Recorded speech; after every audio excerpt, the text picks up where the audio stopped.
Ramazon Temirov, Azat Maksum professional grappling yo'nalishi. Gentlemen, this is a pro fight, pro grappling fights. Okay, remember, no striking, no slam. Okay, touch hands if you want to. Ha, bu qarama-qarshilik o'sha submissionga qadar davom etadi. Og'riqli uslub yoki bo'g'ish uslubi bilan g'alaba qozonish mumkin. Bo'lmasa durang qayd etiladi deya ma'lumot berishdi do'stlar. Demak, birinchi raund start oldi. Bir raund davom etar ekan bu jang. To'g'ri? Ha, albatta. 10 daqiqa. Agar og'ritish uslubi qo'lga olinsa yoki taslim bo'lish belgisi berilsa, albatta qaysidir bir tomon g'alaba qozonadi, bo'lmasa yuqorida aytilgandek durang qayd etiladi. Press konferensiyada Azat Maksum Ramazon Temirovga oyoqlarini ehtiyot qilishni aytgan edi. Albatta. Ko'ramiz bugun. Ha, bularning UFC'dagi to'qnashuvi amalga oshmadi. Har ikkisi bitta vazn toifasida harakat qilgan edi UFC'da. Lekin Azat Maksum o'sha so'nggi mag'lubiyatidan so'ng UFC rosteridan o'chirildi. Umuman olganda barcha janglarida yaxshi harakat qildi, biroz omad yetishmadi. Maksumga o'sha Tagir Ulanbekov bilan ham ajoyib jang o'tkazgan edi.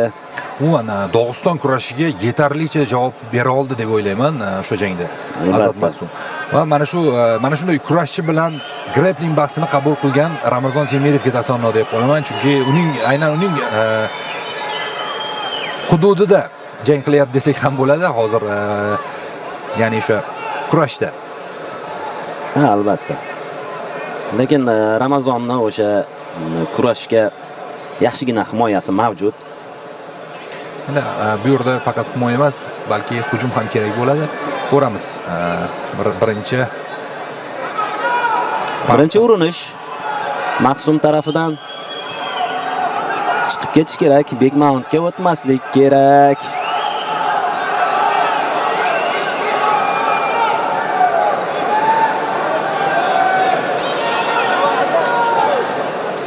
Endi albatta bu o'ziga xos qarama-qarshilik. MMAdagi rekordiga hech qanday ta'sir ko'rsatmaydi. Arman Sarukandan misol olsa bo'ladi. Har oy demak grappling bahslarida qatnashib.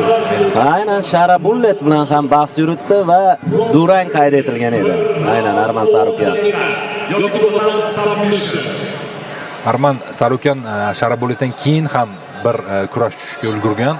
Hozir yana keyingi bahs ham aniq kurash bo'yicha. Bo'sh o'tirmayapti Arman umuman. Hozir mana Ramazon ham diskvalifikatsiya qilingan hozir vaqtincha. Aynan mana shu vaqtni behuda sarflashdan ko'ra mana shunday bahsni qabul qilish lozim. Menimcha yechildi bu va katta ehtimol bilan mart oyida yechilishi kerak edi adashmasam. Yo'q, shunaqa yechildi deya ma'lumot berdi Jasur Alijonov. Va katta ehtimol bilan o'sha Oq uydagi raqamli turnirga harakat qilyapmiz deya aytib o'tgandi. Takedownlari juda zo'r Maksumning o'zi. Tagir Ulanbekov bilan jangda ham xilma-xil takedown ko'rgandik. Hozir mana yana bir master class ko'rsatdi desak bo'ladi. Albatta mana shu bahsni ko'rar ekanmiz. Bu bahsdan keyin jangchining MMAdagi qobiliyatlariga bir qandaydir bir savol tug'ilmasligi kerak, chunki bu faqat grappling bahsi. MMAda agar bu jang bo'lsa, umuman boshqacha bo'lishi mumkin edi. Ha, vaziyatdan chiqib keta oldi Ramazon. O'sha parterga olib tushgan vaziyatda agar ochkolar hisoblanganda 3 ballni qo'lga kiritar edi Maksum.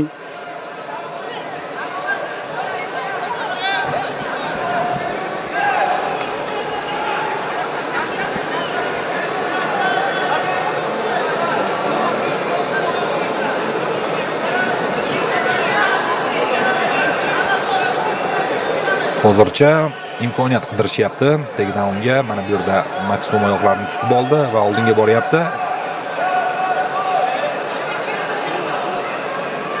Chap oyoq To'g'ri o'ng oyoq ushlab olgan ekan. Bahsning deyarli yarmi ortda qolyapti. Oldinda yana 5 daqiqa vaqt bor. Yoki submission yoki og'ritish uslubini qo'llash kerak albatta g'alaba qozonish uchun.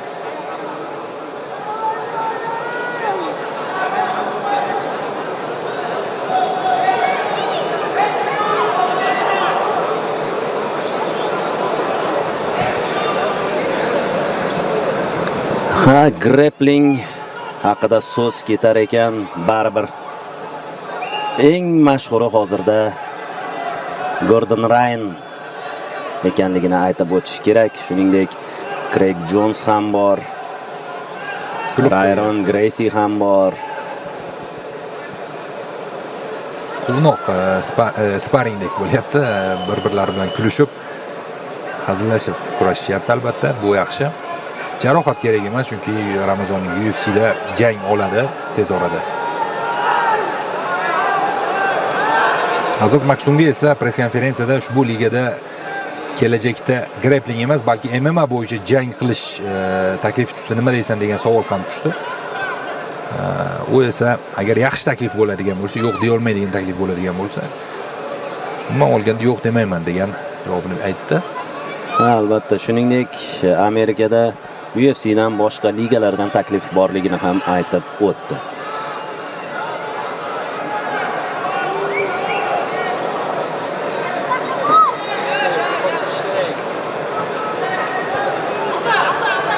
Takedownga harakat Maksum tomonidan.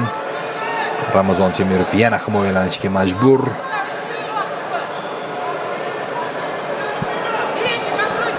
Vaqtga qarab qo'ydi albatta. Ramazon. Ha? Mana bu yerda yaxshi svap. Endi esa nazoratni o'zi ushlash kerak. Bu uslubda o'tib ketyapti Ramazon. Lekin u qadar qulay emas. Menimcha oyoqlarini tutib olgan, yomon ham emas, lekin to'liq bo'yinga o'tib ketmabdi. Qarang, jah qismi bor.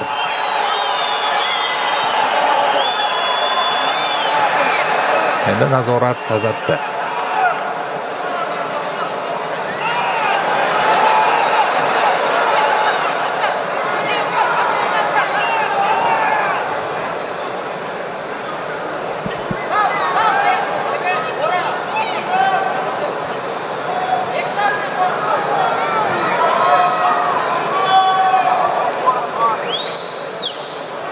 Intensiv kurash davom etyapti panjara yonida.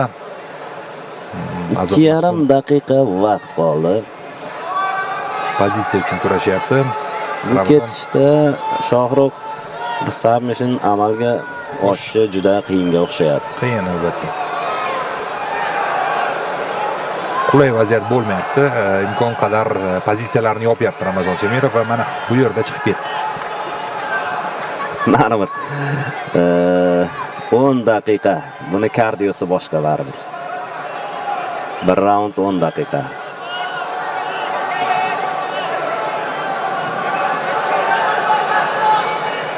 Lekin Sharabullet hamda Nursulton Ro'ziboyev bahsi tashkil etilsa, aynan grappling borasida juda ham qiziq bo'lsa kerak. Lekin Nursultonni bilasiz, o'sha Kimurani ajoyib tarzda amalga oshirishini. Kimurani Nursulton Ro'ziboyev kiyib qo'yadi. Juda ham ko'p g'alabalari bor aynan Kimura uslubida. Hozir nazarimda aynan Sharabulletga qarshi Nursultonning imkoniyati yuqoriroq grapplingda. Meni shaxsiy fikrim. Arman Sarukan bilan ham kurashda ko'pchilik. Endi Arman Sarukan 70 kilogramm vazn toifasida, Shohruh bu 84 kilogramm. U yerda vazn toifasi 70 kilogramm bo'lmadi Armanda. Nari borsa 77 bo'ldi-da. Ha, Sharabullet o'zi 84 urishsa, nechidan tashlaydi? 90 ni yuqori. Deyarli 100 ga yaqin vazn toifasidan tashlaydi. Bo'lishi mumkin. Albatta bu jang ham qiziq bo'ladi. Nursulton Ro'ziboyev, Sharabullet. Biz esa Ramazon Temirov, Azat Maksum qarama qarshilaydi. imkoniyat bo'lishi mumkin, lekin chiqib ketdi. So'nggi 30 soniya o'tib boryapti. Ushbu qarama-qarshilikda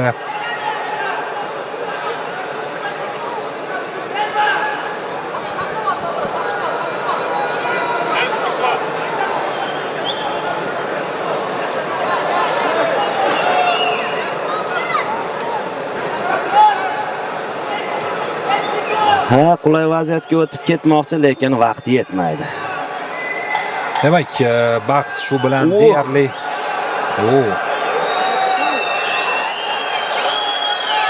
hozir menimcha vaziyat oxiriga yetkazib qo'yiladi va Yetmadi, lekin qulay vaziyatga chiqib keta olganda Mahsum bahs nihoyasiga yetdi. Bu degani durang. Bong challenge chalindimi? Demak, grappling bahsi durang bilan yakunlanmoqda.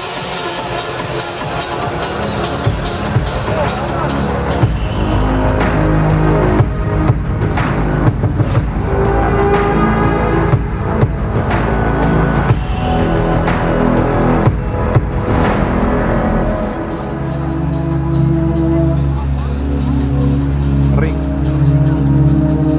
Demak, ikkinchi raunddan e'lon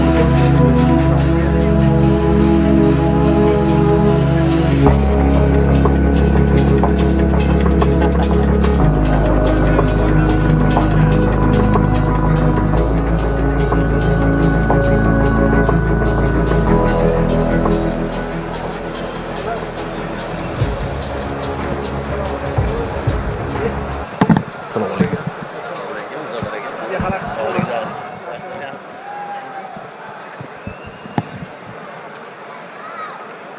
Prof Grappling to'qnashuvi sabab bo'lgani uchun submission bo'lgani yo'q. Shuning uchun jangovar durang в этой схватке объявляется боевая ничья. Jangovar durang qayd etilmoqda ushbu grappling bahsida. Ha do'stlar, aytib o'tganimizdek, durang qayd etildi. Submission amalga oshmadi. Какие эмоции? Как тебе наш Рамазан? Assalomu alaykum Toshkent, O'zbekiston. Emotsiyalaring qanday? Bizning Ramazon qanday ekan deb savol berishdi. Ya, әрине, Ramazon aytib ketgandek,